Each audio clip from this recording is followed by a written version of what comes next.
First news ముందుగా headlines చూద్దాం. భట్టి విక్రమార్క నాణేల వారసత్వ వ్యాఖ్యలు. నాణేల చరిత్రే నాగరికత అద్దమని భట్టి విక్రమార్క సందేశం. దక్షిణ భారత నాణేల సంప్రదాయంలో తెలంగాణకి అగ్రస్థానమైన భట్టి నాణేల పరిణామమే ఆలోచన అభివృద్ధి అని భట్టి విక్రమార్క వ్యాఖ్య.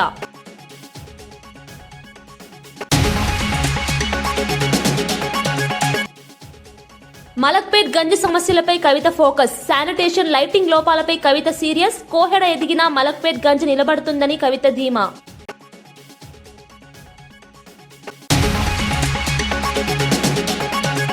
అమరావతి నిర్మాణానికి కేంద్ర రాష్ట్ర ప్రభుత్వాలు కలిసి పనిచేయాలి.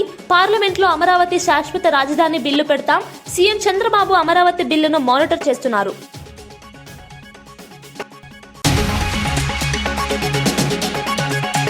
లోక్ భవన్ లో గవర్నర్ కార్యాలయం, అతిథి గృహం సిబ్బందికి క్వార్టర్ల నిర్మాణం. అమరావతి ప్రభుత్వ కాంప్లెక్స్ లో governor residence, assembly Darbar hall.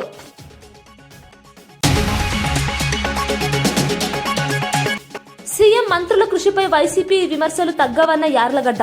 అమెరికాలో దిగ్గజ కంపెనీలతో లోకేష్ సమావేశమయ్యారని వెల్లడి. గూగుల్ డేటా సెంటర్ తెచ్చిన లోకేష్ ను అభినందించాలని హితవు. ఓటమి తర్వాత నియోజకవర్గానికి వెళ్లని కొడాలి నానిపై తీవ్ర విమర్శలు. మలక్పేట్ గంజ్ను సందర్శించిన తెలంగాణ జాగృతి అధ్యక్షురాలు కల్వకుంట్ల కవిత హమాలీలు వ్యాపారులతో సమస్యలు తెలుసుకున్నారు. పాత హైదరాబాద్ కు కిరాణా సరఫరాల్లో ఈ మార్కెట్ ప్రధాన కేంద్రమని, పెరిగిన ట్రాన్స్పోర్ట్ సదుపాయాలు, కొత్త మార్కెట్ యార్డులతో వ్యాపారం కొంత తగ్గినా ఇప్పటికీ మలక్పేట్ గంజ్ ప్రముఖ మార్కెట్ గా కొనసాగుతుందని చెప్పారు. ఇతర రాష్ట్రాల హమాలీలు అధికంగా పనిచేస్తున్న పరిస్థితుల్లో జీహెచ్ఎంసీ శానిటేషన్ పై ప్రత్యేక శ్రద్ధ పెట్టాలని, లైట్లు, డ్రైనేజీ వ్యవస్థలను మెరుగుపరచాలని కవిత కోరారు. భవిష్యత్తులో కోహెడ మార్కెట్ అభివృద్ధి చెందిన మలక్పేట్ మార్కెట్ కొనసాగుతుందని, 42 ఎకరాల ఈ ప్రాంతంలో కనీస సౌకర్యాలపై ప్రభుత్వం దృష్టి పెట్టాల్సి ఉందని డిమాండ్ చేశారు. కనీసం ముందడుగు పడనటువంటి పరిస్థితి ఉన్నది. ఎక్కడ కూడా మేము హైదరాబాద్ మహానగరంలో జిహెచ్ఎంసీ ఏరియాలో పెండింగ్ ఉన్న ఏ బ్రిడ్జ్ దగ్గరికి పోయినా కూడా విపరీతంగా యాక్సిడెంట్లు అయ్యి జనాలు ప్రాణాలు కోల్పోతూ ఉన్నారు. కాబట్టి ఇట్లాంటి బ్రిడ్జిలు పెండింగ్ పెట్టకుండా తొందరగా చేసుకుంటే బాగుంటుంది. ఉప్పల్ బ్రిడ్జ్ దగ్గర అదే పరిస్థితి, నెలకు 5-6 యాక్సిడెంట్లు అవుతున్నాయి. మనం మేము మేడ్చల్కి పోయినాం, అక్కడ అదే పరిస్థితి. ఇవాళ ఇక్కడ సైదాబాద్ దగ్గర ఉన్నాం, ఇక్కడ ఇదే పరిస్థితి. అంటే ఇవి మంచి కార్యక్రమాలు, కానీ ఆలస్యం అవడంతో ప్రజలకు ఇబ్బంది, ఒక పక్క ప్రాణ నష్టం జరుగుతుంది. కాబట్టి ప్రభుత్వం ఫోకస్ పెట్టి తొందరగా ఈ బ్రిడ్జిల్ని పూర్తి చేయాలి, ట్రాఫిక్ సమస్య తీర్చాలని చెప్పి నేను డిమాండ్ చేస్తూ ఉన్నాను. అదేవిధంగా మలక్పేట్కి ఎంటర్ కాగానే మరి ఆడపిల్లలందరితో కూడా కలిసి పెద్ద ఎత్తున స్కూటీలు ఇవ్వాలనేటటువంటి కార్యక్రమాన్ని కూడా చేయడం జరిగింది. ఈ ప్రభుత్వం ఏదైతే వాగ్దానాలు చేసిందో 2500 ఇస్తామని, స్కూటీలు ఇస్తామని, ఫ్రీ కరెంట్ ఇస్తామని, గ్యాస్ ఇస్తామని, అన్నీ కూడా ఎక్కడ చూసినా కూడా ప్రజలు అందడం లేదు అని క్లారిటీగా చెప్తా ఉన్నారు. కాబట్టి ప్రభుత్వాన్ని మేము ఒకటే డిమాండ్ చేస్తున్నాం, మీరు 6 గ్యారెంటీలు గాలికి వదిలేసిండ్రు, ఇది కరెక్ట్ కాదు. 6 గ్యారెంటీల మీద దృష్టి పెట్టండి, ముఖ్యంగా ఆడబిడ్డలకు ఇవ్వాల్సిన వాటి మీద దృష్టి పెట్టండి. Thank you. జై తెలంగాణ.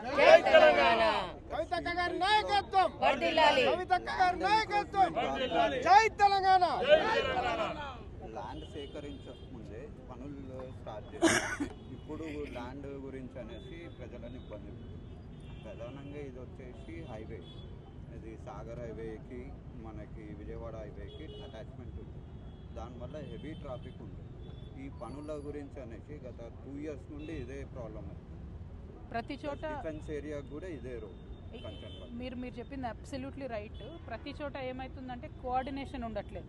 నేషనల్ హైవే వాళ్ళకి, జిహెచ్ఎంసీ వాళ్ళకి కోఆర్డినేషన్ కుదరడానికి చాలాసేపు అవుతుంది. కోఆర్డినేషన్ కుదిరిన తర్వాత ల్యాండ్ అక్విజిషన్ చేయడంలో లేట్ అవుతుంది, డిజైన్స్ మర్జ్ చేసుకోవడంలో లేట్ అవుతుంది. సో ఈ బ్రిడ్జ్ అయినా, నేను చెప్పినటువంటి ఇందాక ఏ బ్రిడ్జ్ అయినా కూడా అన్ని రకరకాల సమస్యలతో కూడి ఉన్నాయి. దానికోసం ఒక కంబైన్డ్ ఎఫర్ట్ పెట్టాలి. ఇక్కడ ఎంపీ గారు కూడా అసద్ భాయ్ ఉన్నారు, ఇక్కడ లోకల్ ఎమ్మెల్యే బలాల గారు ఉన్నారు. మరి వీళ్ళందరూ కలిసి కూర్చుంటే నేషనల్ హైవే వాళ్ళు, జిహెచ్ఎంసీ వాళ్ళు అందరూ కడప జిల్లా ముద్దనూరు ఎంపీపీ ఉప ఎన్నిక భారీ పోలీసు బందోబస్తు మధ్య ఎంపీడీఓ కార్యాలయంలో జరిగింది. మొత్తం 9 ఎంపీటీసీలలో 6 వైఎస్ఆర్సీపీ సభ్యులు మాత్రమే హాజరు కాగా 3 బీజేపీ సభ్యులు గైర్హాజరయ్యారు. కోరం పూర్తి కావడంతో వైఎస్ఆర్సీపీ సభ్యులతోనే ఎన్నిక జరిగి కొర్రపాడు ఎంపీటీసీ పుష్పలతను కొత్త మండలాధ్యక్షురాలుగా ఎన్నుకున్నారు. ఎన్నికల ప్రక్రియను ఆర్డీఓ సాయిశ్రీ పర్యవేక్షించగా డీఎఫ్ఓ వినీత్ కుమార్ పరిశీలకుడుగా వ్యవహరించారు. ఈ సందర్భంగా కడప ఎంపీ అవినాష్ రెడ్డి మాట్లాడుతూ వైఎస్ఆర్సీపీ ఎంపీటీసీ సభ్యులు చూపిన నిబద్ధత కార్యకర్తలకు స్ఫూర్తిదాయకమని అభినందించారు. ఎంపీటీసీలందరికీ ఏసేబన్నకు, సరస్వతక్కకు, ఇంద్రమ్మక్కకు, కళావతక్కకు, రేణుకక్కకు ప్రతి ఒక్కరు కూడా పేరు పేరున ధన్యవాదాలు తెలియజేస్తా ఉన్నాను. నిజంగా 6 మంది ఎంపీటీసీల్లో 5 మంది మహిళలు ఎంత గట్టిగా నిలబడినారంటే, ఈ 5 మంది మహిళలు ప్లస్ యేసోబన్న ఈ 6 మంది కలిసి రాష్ట్ర వ్యాప్తంగా లక్షల మంది వైసీపీ కార్యకర్తల్లో ఒక స్ఫూర్తిని నింపినారు. అంటే వైసీపీ కార్యకర్త అనే వాళ్ళు ఎన్ని ఒత్తిళ్ళు వచ్చినా, ఎవరు భయం సృష్టించినా, ఎన్ని ఒత్తిళ్ళు వచ్చినా తలొక్కే వాళ్ళు కాదు, ఎన్నైనా ఎదిరించి నిలబడతారని చెప్పి ఈ 6 మంది లక్షల మంది వైసీపీ కార్యకర్తలకు, వైసీపీ కార్యకర్త అంటే ఇలా ఉంటాడని స్ఫూర్తి నిజంగా నింపినారు. ఎన్ని బెదిరింపులు వచ్చినా, ఎన్ని ఒత్తిళ్ళు వచ్చినా ఏమాత్రం తలపకుండా ధీటుగా నిలబడ్డారు, గట్టిగా నిలబడ్డారు. వీళ్ళకు ధన్యవాదాలు అనేటి చాలా అంటే చిన్న మాట, అంత గట్టిగా నిలబడ్డారు. మనస్ఫూర్తిగా పార్టీ కార్యకర్తలు అందరి తరపున, నాయకులు అందరి తరపున మనస్ఫూర్తిగా ప్రతి ఒక్కరికి కూడా, ఎన్నికలకు సహకరించిన ప్రతి ఒక్కరికి కూడా పేరు పేరున నేను ధన్యవాదాలు తెలియజేస్తా ఉన్నా. అదేవిధంగా ఈ ఎన్నికలను గడిచిన ఈ నోటిఫికేషన్ వచ్చినప్పటి నుంచి కూడా ఈ ఎన్నికల భారాన్ని మొత్తం తన భుజం మీద వేసుకొని ఈ ఎన్నికలు సజావుగా జరిగేందుకు, ఎంపీపీ ఇక్కడ ఏకగ్రీవంగా ఎన్నుకోబడేందుకు అన్ని రకాలుగా కృషి చేసిన మరి నియోజకవర్గ ఇన్ఛార్జ్ మరియు ఎమ్మెల్సీ రామ్ సుబ్బారెడ్డిను మనస్ఫూర్తిగా పార్టీ తరఫున మనస్ఫూర్తిగా అభినందిస్తా ఉన్నాము. మరి ఖచ్చితంగా ఈ ఎన్నికలకు అన్ని రకాలుగా సహకరించిన డాక్టర్ సుధీర్ రెడ్డి గారిని, మరి మున్రాజారెడ్డి గారిని, దీపు గారిని కూడా మనస్ఫూర్తిగా ప్రతి ఒక్కరికి కూడా నేను ధన్యవాదాలు తెలియజేస్తా ఉన్నాను.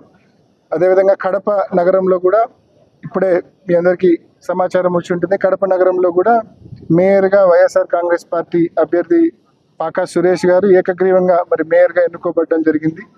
ఆ ఎన్నికకు సహకరించిన మరి సురేష్ బాబు గారు కావచ్చు, మరి అమ్జద్ బాషా గారు కావచ్చు, అదేవిధంగా మా కార్పొరేటర్లందరూ కూడా, మా ఎమ్మెల్యే జగన్ ఆశీస్సులు ఎంపీ అవినాష్ రెడ్డి, జిల్లా అధ్యక్షులు రవీంద్రనాథ్ రెడ్డి, మాజీ డిప్యూటీ సీఎం అంజద్ బాషా, మాజీ మేయర్ సురేష్ బాబుల సహకారంతో మేయర్గా ఎన్నికైనట్లు పాక సురేష్ తెలిపారు.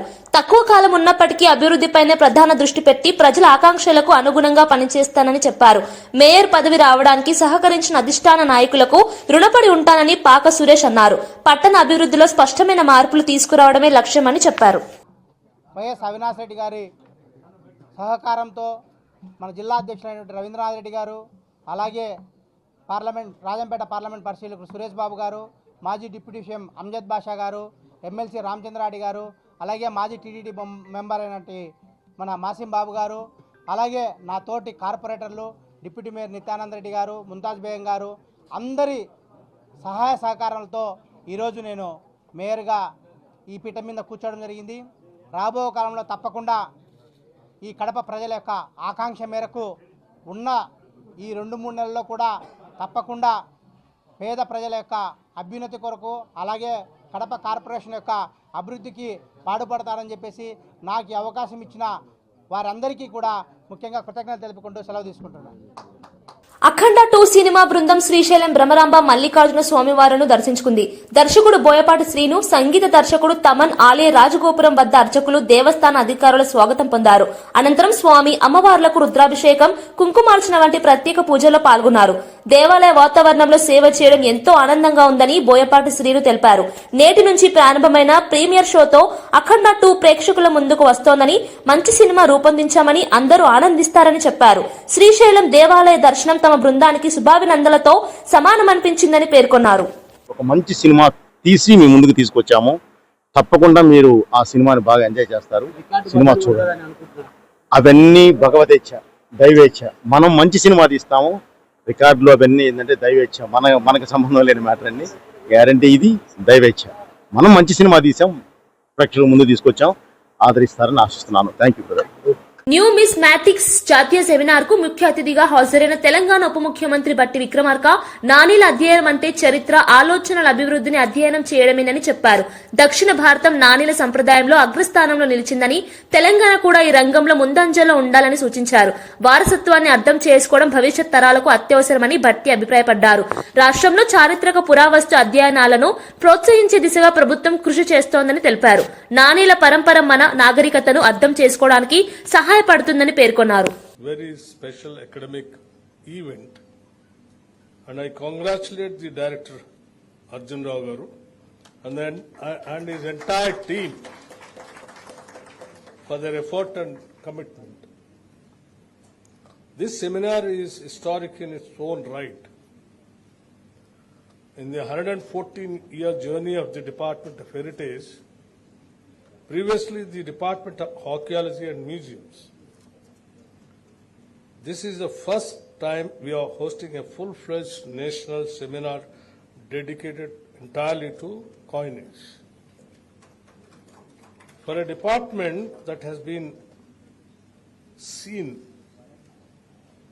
empires rise, fall, and sometimes reappear in our textbooks, this is truly a shining milestone.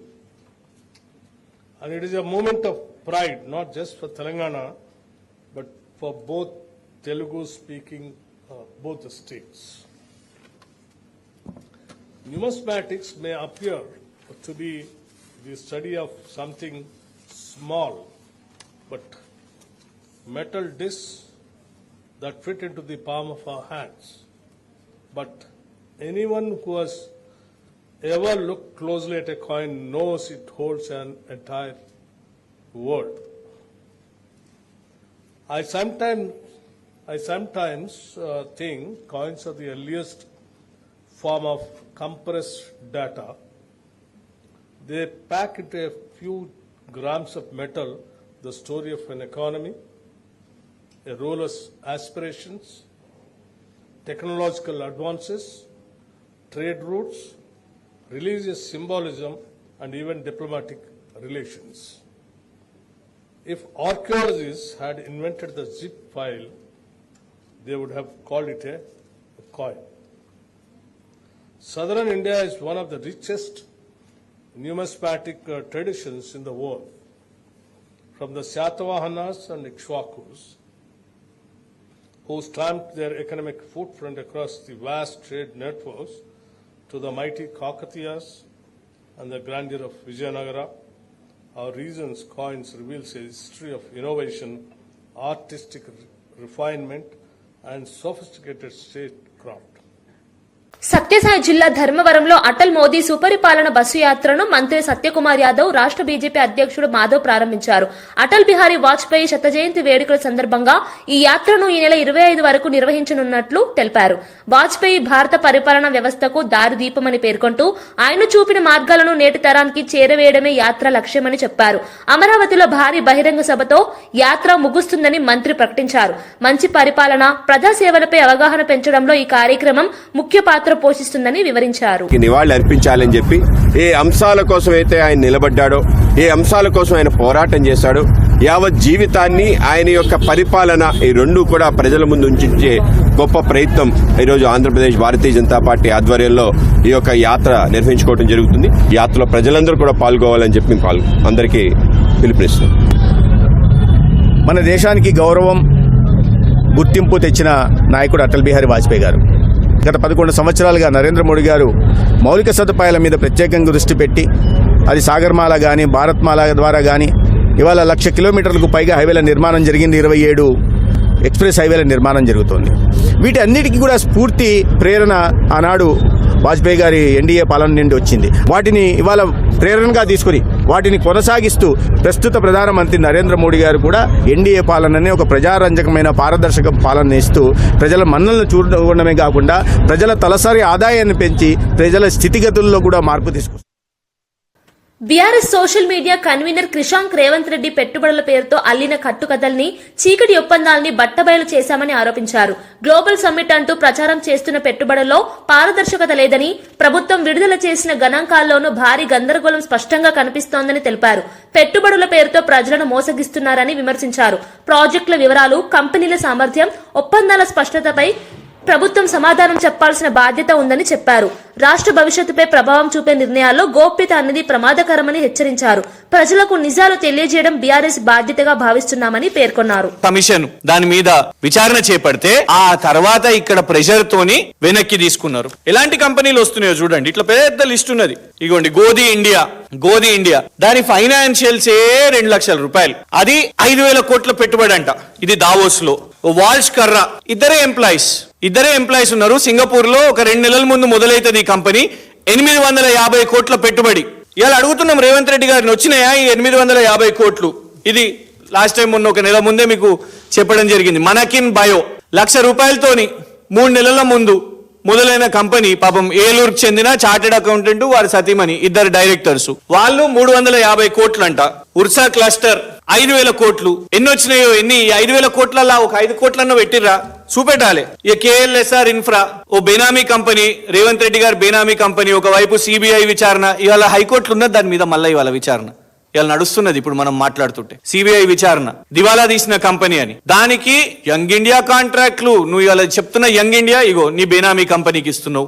రోడ్లు, ఇరిగేషన్ ప్రాజెక్టులు ఈ KLSR కి.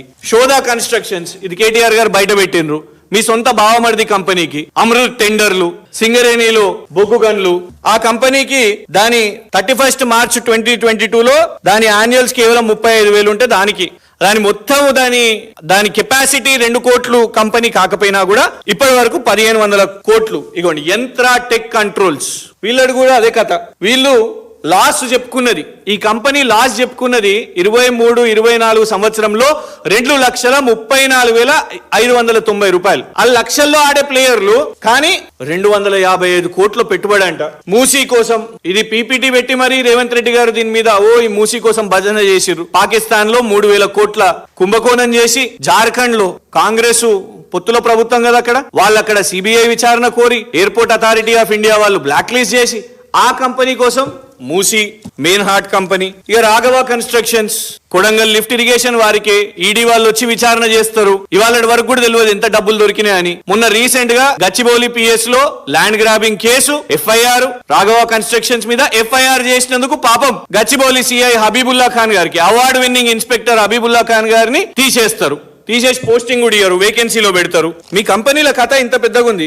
ఇగోండి డ్యూ వెంచర్స్, మీ సొంత డిఫాక్టో షాడో MLA పాలకుర్తి వారి కంపెనీ, వారి మీద ED విచారణ చేపట్టింది. హైకోర్టు ఆదేశించింది ED విచారణకు. వీళ్ళు 75 కోట్ల భూములు కబ్జా చేసుకున్నారు. ఇవంతా కూడా ఫారిన్ ఎక్స్చేంజ్ మేనేజ్మెంట్ యాక్ట్ కింద, ఫెమా కింద మీరు విచారణ చేపట్టండి అని.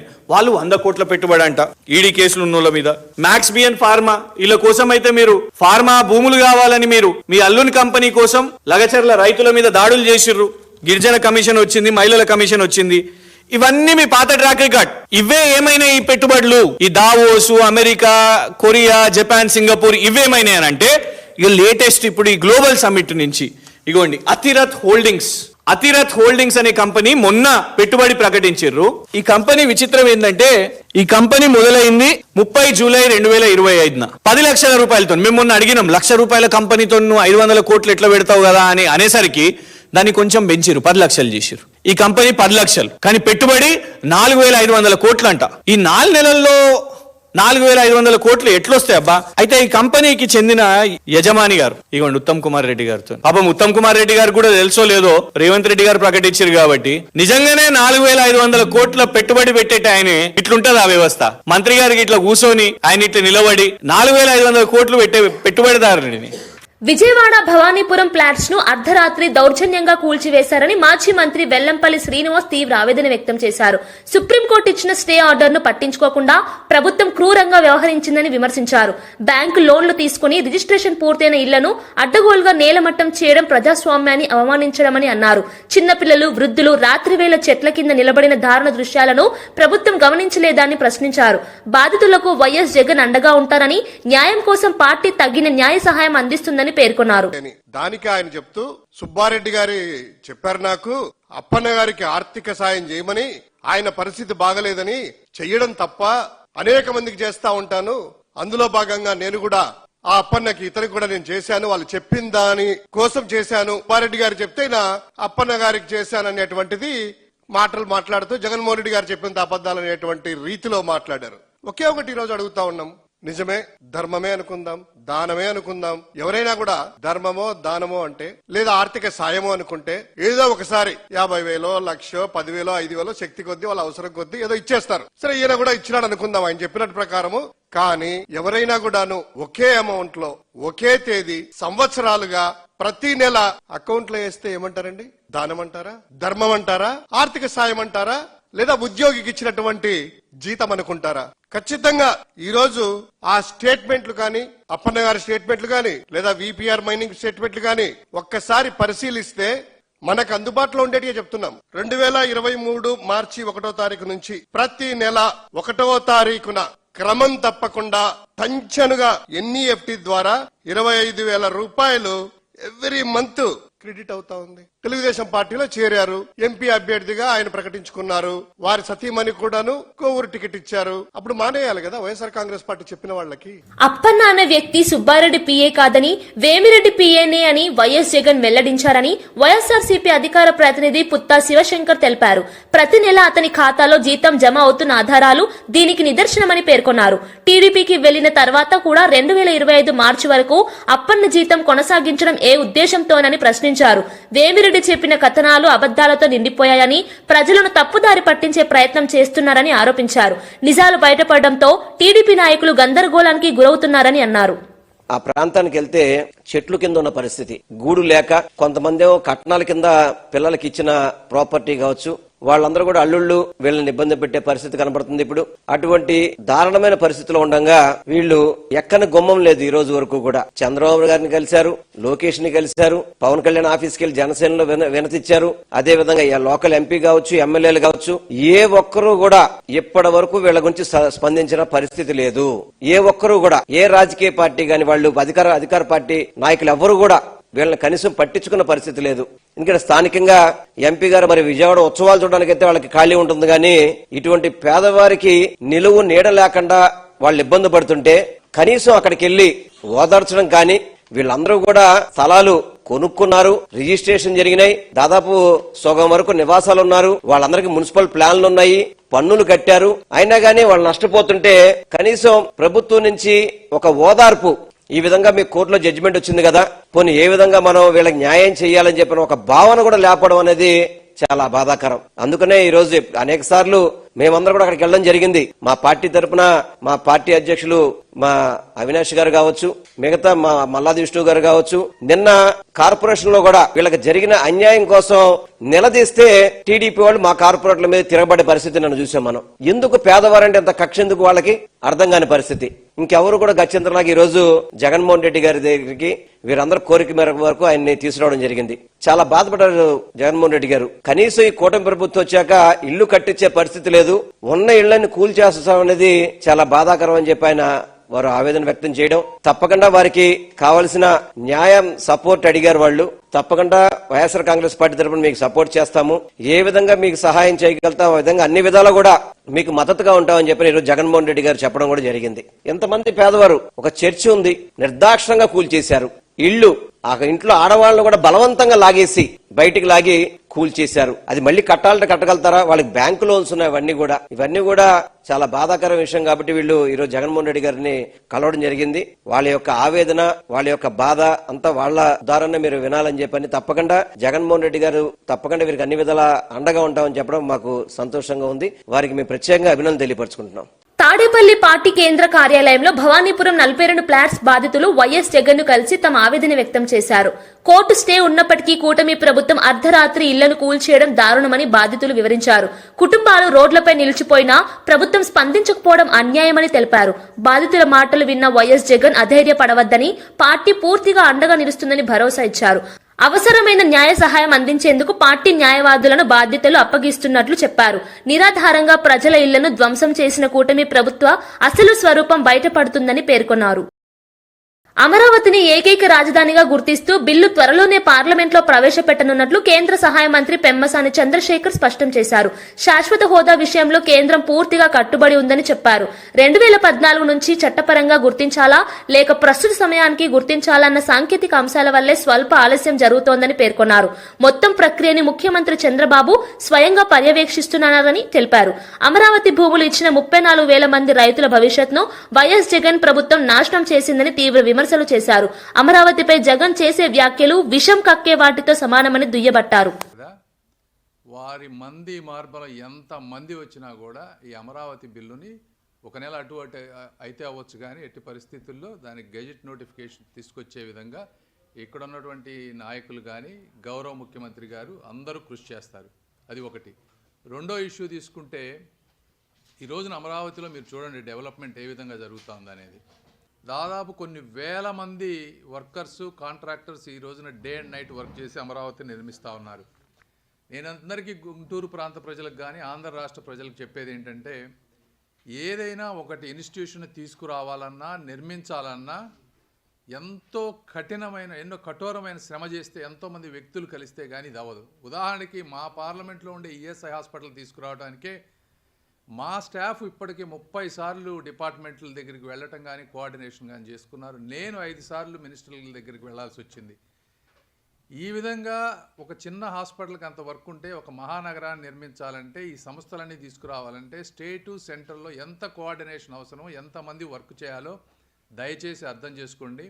ఇవన్నిటినీ చెయ్యటం చేతగాకే జగన్మోహన్ రెడ్డి గారు కేవలం బటన్ నొక్కుతా 5 సంవత్సరాల కాలాన్ని గడిపేశారు. అంటే ఆంధ్రప్రదేశ్లో అమాయకులు బటన్ నొక్కి కొన్ని పథకాలు ఇస్తే ఓట్లేస్తారు, డెవలప్మెంట్ ఎవరికి అవసరం లేదు అనే ఉద్దేశంతో ఆయన ఒక డెవలప్మెంట్ ప్రాజెక్ట్ చేస్తే అసలు డెవలప్మెంట్ అనేది ఎంత కష్టమో వారికి అర్థమవుతుంది.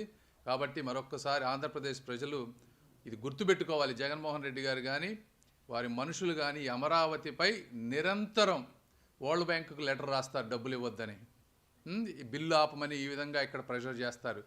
ఇవన్నీ చేస్తూ ఉన్నారు. మీరు దయచేసి అర్థం చేసుకోండి. ఇలాంటి వ్యక్తికి మీరు శాశ్వత రాజకీయ సమాధి చేయకపోతే ఆంధ్ర రాష్ట్ర ప్రజల భవిష్యత్తు అగమ్యగోచరంగా ఉంటుందని మీ అందరికీ మరొకసారి తెలియజేసుకుంటూ మీకోసం నిరంతరం ఎంత కష్టపడాలో అంత కష్టపడి అమరావతిని ముందుకు తీసుకువెళ్తామని మీ అందరికీ తెలియజేసుకుంటా ఉన్నాను. Thank you.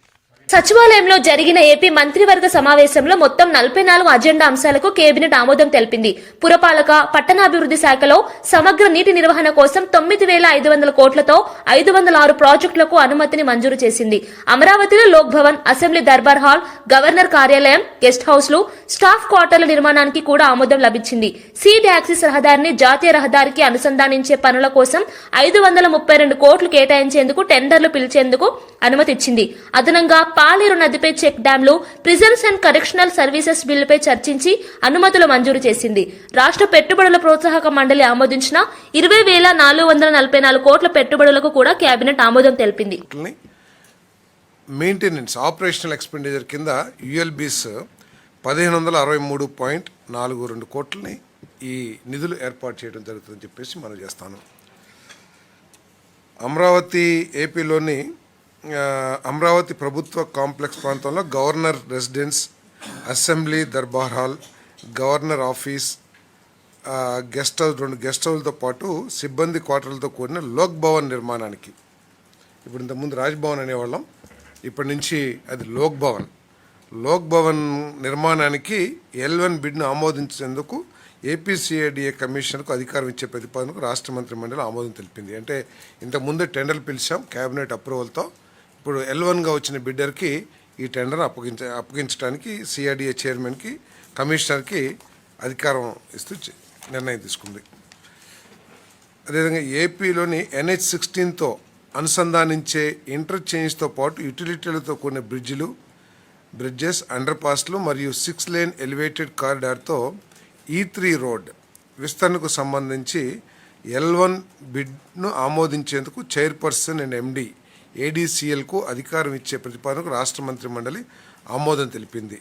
ఈ ప్రాజెక్ట్ లంసమ్ కాంట్రాక్ట్. అమరావతిలో జరిగిన మీడియా సమావేశంలో టీడీపీ అధికార ప్రతినిధి మహాసేన రాజేష్ సీఎం జగన్ పై తీవ్ర స్థాయిలో విమర్శలు చేశారు. నేరస్తులను 420 కేసులో ఉన్న వ్యక్తులను వెనకేసుకొస్తూ జగన్ ప్రభుత్వం రాష్ట్రానికి చెడు సందేశం ఇస్తోందని అన్నారు. ప్రజాస్వామ్యంలో నేరాలకు, అవినీతికి చోటివ్వాలనే విధంగా వైఎస్ఆర్సీపీ వ్యవహరిస్తోందని ఆరోపించారు. గత ప్రభుత్వ కాలంలో జరిగిన అవినీతిని మూసివేయడానికి, నిజాలను దాచడానికి జగన్ ప్రయత్నిస్తున్నారని చెప్పారు.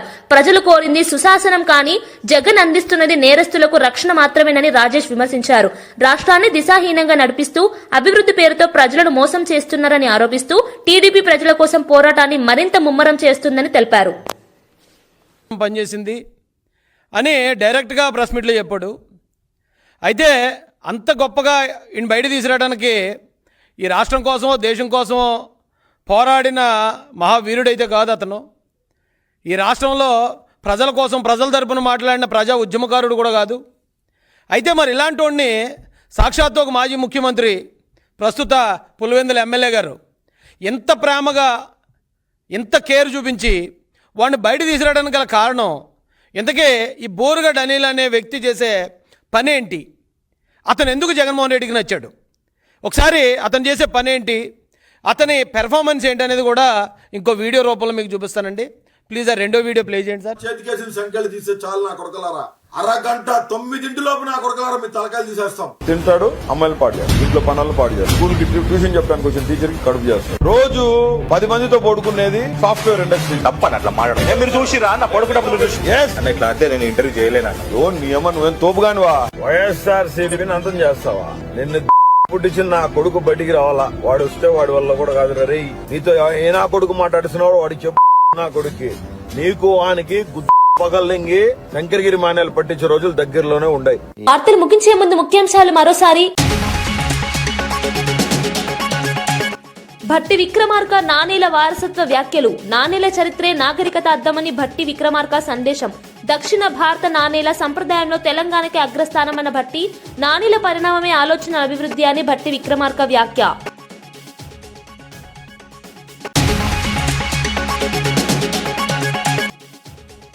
మలక్పేట్ గంజి సమస్యలపై కవిత ఫోకస్. శానిటేషన్, లైటింగ్ లోపాలపై కవిత సీరియస్. కోహెడ ఎదిగినా మలక్పేట్ గంజి నిలబడుతుందని కవిత ధీమా.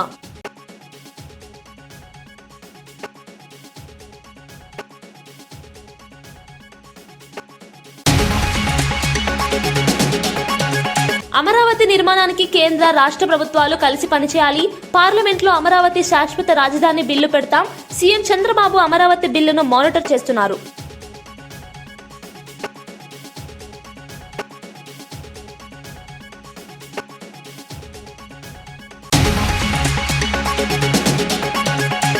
లోక్ భవన్ లో గవర్నర్ కార్యాలయం, అతిథి గృహం సిబ్బందికి క్వార్టర్ల నిర్మాణం. అమరావతి ప్రభుత్వ కాంప్లెక్స్ లో governor residence, assembly Darbar hall.